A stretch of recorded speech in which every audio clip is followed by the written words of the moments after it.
Hello દોસ્તો, કેમ છો બધાય મજામાં ને? તો જો હવે 2025નું વર્ષ બેસી ગયું છે, તો બધાયને જય માતાજી ને જય માં ખોડિયાર. તો હું આજે છે ને અડદિયા પાકની રેસીપી બનાવવા જઈ રહી છું. તો હું આજ તમારી આગળ શેર કરવાની છું. તો પ્લીઝ મારા વિડીયોમાં જોડાયેલા રહેજો. જો હજી સુધી મારી ચેનલ કોઈ સબસ્ક્રાઈબ ના કરી હોય તો પ્લીઝ સબસ્ક્રાઈબ કરી દેજો. તો ચાલો હું આજે અડદિયાની રેસીપી બનાવું એ તમને બતાવું. તો અહીંયા મેં એક વાટકો અડદનો લોટ લીધો છે, એટલે ગ્રામમાં કે 500 ગ્રામ જેવું છે, એટલે કે 500 ગ્રામ અડદનો લોટ લીધો છે. આ ધાબો દેવા માટે દૂધ લીધું છે, આ કાજુ લીધા છે, અને અમારે ખાંડનો ઉપયોગ નથી કરતા, ગોળનો ઉપયોગ કરીશ. એના માટે અમે ગોળ લીધો છે. અહીંયા કાજુ બદામ લીધી છે, અહીંયા ગુંદ લીધો છે, અને અહીંયા ગઠોડા પાવડર છે, અને એના માટે આમાંથી ઘી છે. તો આ પ્રમાણે અમે બધી સામગ્રી છે ને તૈયાર કરી લીધી છે. તો હવે આપણે છે ને બનાવવા સૌપ્રથમ તો પહેલાં આપણે કાજુ અને બદામ બેને છે ને કટિંગ કરી લેશું, પછી આગળની પ્રોસેસ કરશું. તો તમે જોઈ શકો છો બદામ છે ને કાપવામાં બહુ કડક છે, તે આ ચપ્પુથી તો કપાતી નથી. પછી મેં એક તો નુસ્ખો અપનાવ્યો, તો હું છે ને આ રીતના તમને નુસ્ખો બતાવું કઈ રીતના બદામ કપાતી. તો આ રીતના મેં આમાં બદામ નાખી દીધી છે વાટકીમાં, અને ઉપર લગાવવાનું આપણે દસ્તો એમ કરીએ એટલે આપણી બદામ કપાઈ જાય. અને આ સેલિંગ સરસ ટાઈમે એટલો બધો ન જતો, ને આપણી બદામના થઈ ગયા 2 કટકા. આ રીતના આપણે બદામ બધી કટિંગ કરી લીધી છે. તો આ રીતના આપણી બધી બદામ કટિંગ થઈ ગઈ છે. તો હવે આપણે કાજુનો વારો લઈશું. તો કાજુને આપણે આ રીતના આમાં નાખી દઈશું, અને એ તો હાવ પોચા હોય એટલે એ તો દસ્તો મારા ભેગા કટિંગ થઈ ગઈ છે. તમે જોઈ શકો છો મિત્રો, ઘાય આપણા કટિંગ થઈ ગયા. તો આપણા કાજુ બદામ કટિંગ કરીને તૈયાર થઈ ગયા છે. તો હવે આપણે છે ને લોટને ધાબા દેવા માટે છે ને આ દૂધ લઈ લઈશું, અને દૂધમાં નાખશું 2-3 મોટી ચમચી ઘી. તો એના માટે પહેલાં તો હું દૂધને ગરમ કરીશ, એના માટે છે ને દૂધને તપેલીમાં લઈ લેવું. હવે આમાં નાખશું આપણે 2 ચમચી ઘી. તો એના માટે આપણે 2 ચમચી ઘી નાખી દઈએ.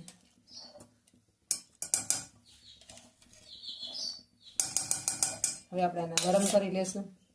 તો આપણે ગેસ ચાલુ કરી થશે, એના માટે આપણે ગરમ કરવા મૂકી દઈશું. આપણું દૂધ ને ઘી બે ગરમ થઈ જાય પછી લોટ તૈયાર કરી લઈશું. એના માટે હું એક વાસણ લઈ લઉં છું, એમાં લોટ નાખી દઈશ. લોટ નાખીને હવે આપણે એમાં દૂધ ને ઘી ગરમ થાય એટલે અમે નાખી દઈશું, પછી ધાબો દઈ દઈશું. હવે રીતના છે ને આપણે એમાં ધાબો દઈ દૂધને ઘીને નાખી દીધું છે, અને હવે આ રીતના આપણે બધે છે ને લોટને ધાબો દઈ દઈશું.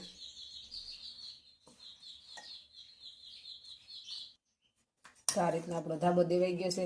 તો હવે એને આ રીતના આમ પ્રેસ કરી અને 10 મિનિટ માટે આપણે એને રાખી દઈશું. આપણા લોટમાં ધાબો દેવાઈ ગયો દૂધનો ઘીનો. હવે આપણે આને ઢાંકીને 10 મિનિટ માટે રાખી દઈશું. તો 10 મિનિટ થઈ ગઈ છે આપણો ધાબો દીધો એને. તો આ રીતના મેં છે ને ડાયરેક્ટ કઢાઈ લઈ લીધી છે, એટલે કઢાઈમાં ડાયરેક્ટ આ રીતના હવાલો લઈ ઝીણા ઝારાવાળો, અને આ રીતના છે ને એને ચારી લેશું.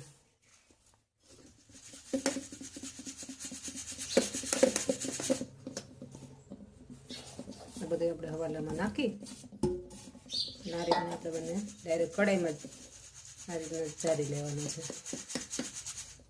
આ રીતના ઉપરની આ પાણી નીકળે ને એને પાછી આપણે આ રીતના ચોરી લેવાની છે. આ રીતના ચડતું જવાનું એટલે બધું ભાંગી જાય.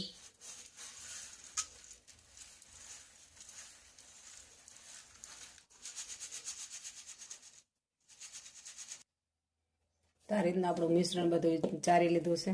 આ રીતના ધાબા દીધેલો લોટ બધો ચરાઈ ગયો છે. જો આ રીતના બધે ઘણી વાર થઈ ગયો. તો હવે આપણે એમાં નાખીશું ઘી. એટલે અંદાજે તો 400-500 ગ્રામ જેટલું ઘી નાખી દેવાનું છે. આમાં 500 ગ્રામ લોટ છે એટલે 500 ગ્રામ ઘી તો આમાં નાખવાનું છે.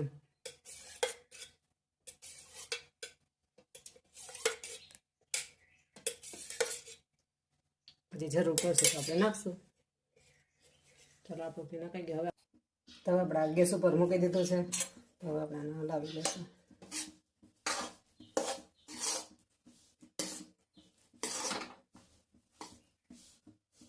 હજી એમાં જો ઘીની જરૂર પડશે તો અમે નાખી દઈશું. હજી થોડું ઘીની જરૂર છે તો હજી થોડુંક ઘી નાખીશ. તો આપણે ગેસને મીડિયમ રાખવાનો છે ગેસ. અને આ રીતના જો આપણે ઘી ને લોટ બે મિક્સ થઈ ગયું છે, તો આપણે આને સતત છે ને આ રીતના હલાવ્યા જ રાખવાનું છે, કારણ કે તરીએ દાજી ના છે, એના પર આમાં દાજ પડી જાય. ગોલ્ડન બ્રાઉન રંગનો થાય ને ત્યાં સુધી આને શેકવાનો છે ઘીમાં.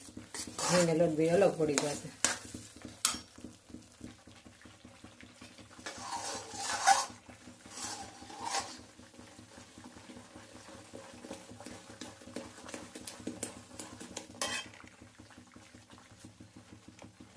જોઈ શકો છો મિત્રો, એક લોટ શેકવાની જ ખૂબી છે. આ લોટ સરસ શેકાઈ જાય ને તો જ તમે નકર આમાં છે ને તમે સરખો શેકાય નહીં ને તો આમાં તમને અડદના લોટનો હા એટલે એમ સુગંધ આવે અડદના લોટની એમ.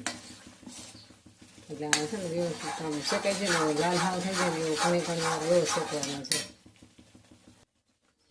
તો મિત્રો તમે જોઈ શકો છો જો આપણો લોટનો કલર પણ બદલી ગયો છે અને આપણો લોટ શેકાવા આવ્યો છે. તો હજી થોડીક વાર રાખવાનો છે.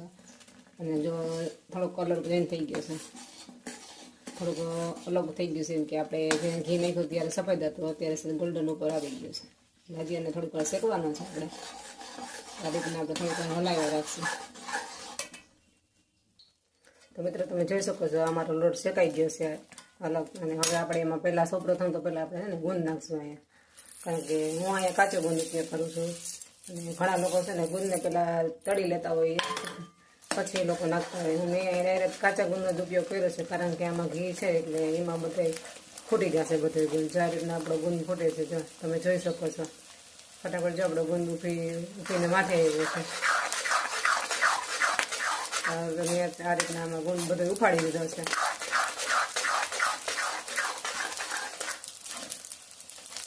તો ગેસ ઉપર દેવું બંધ. તો આપણો ગુંદ બધો ઉફીને માથે આવી ગયા ને. ઘણા લોકો ફુલાવીને નાખતા હોય. હવે આપણે એમાં નાખશું સૂંઠ પાવડર, ગઠોડા કે સૂંઠ પાવડર. પછી આપણે કાજુ નાખીશું, બદામ નાખી દઈશું. આને આપણે સારી રીતે મિક્સ કરી દઈશું. અને ગોળ આપણે છેલ્લે ઉમેરીશું.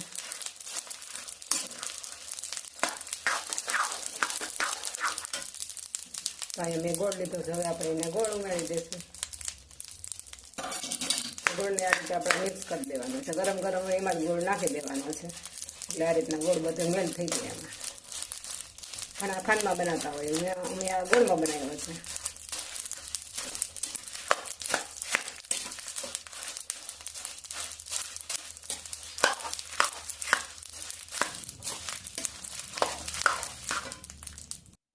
તો મિત્રો જોઈ શકો છો આ રીતના આપણું જો બધું મિશ્રણ બનીને તૈયાર થઈ ગયું છે. ગોળને સરસ બધું મેલ્ટ થઈ ગયું છે. તો હવે આપણે આને હે ને આ થાર લીધો છે એમાં આપણે બદલાવી લઈશું. જો બની ગયું ને શિયાળાનું સ્પેશિયલ વાસણ. તો આ રીતના આપણે બધું બદલાવી. તો આ રીતના આપણે બધું બનીને તૈયાર થઈ ગયું છે. તો હવે આપણે થોડું ઘણું ઠંડુ થઈ ગયું છે. જો આ રીતના થોડુંક ઠંડુ પડી ગયું છે તો એના માટે હવે આપણે છે ને થોડાક પીસીસ કરી લઈશું.